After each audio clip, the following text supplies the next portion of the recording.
रावसाहेब, आनंद दिघेंचा विषय जर निघालेला आहे तर शंभूराज देसाई असं म्हणतात की आनंद दिघे असताना संजय राऊत शिवसेनेत होते तरी का?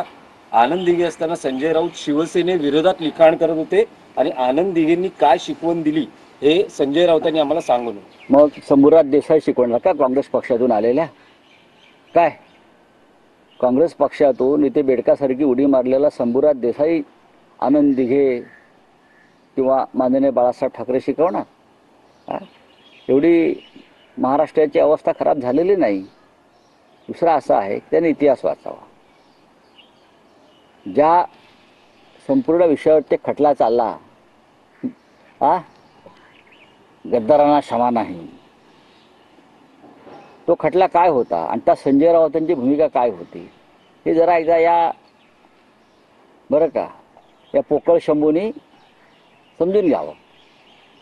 बघा, हे सगळे ज्याला मराठी शब्द आहे ना, भैसटलेले आणि भरकटलेले, आता त्यांचे पक्षप्रमुख जे आहेत अमित शहा, त्यांनी त्यांना तंबी दिलेली आहे की फडणवीसांची चाकरी करा, नाही तर सरकारमधनं दूर व्हा.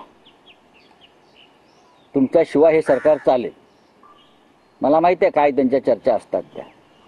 फार शहाणपणा करू नका. त्याच्यामुळे आता हे खातेपिती घरं सोडून कसे निघतील बाहेर? त्यांनी त्यांच्या नेत्यांना सांगितलेलं आहे इथेच राहूया आपण, भांडी घासू, चाकरी करू, गुलामी करू, पण आता बाहेर पडता येणार नाही. तर आम्हाला धर्मवीर आनंद दिघे शिकवू नये, आम्हाला त्यांनी बाळासाहेब ठाकरे सांगू नयेत, आम्हाला शिवसेना काही शिकवू नये.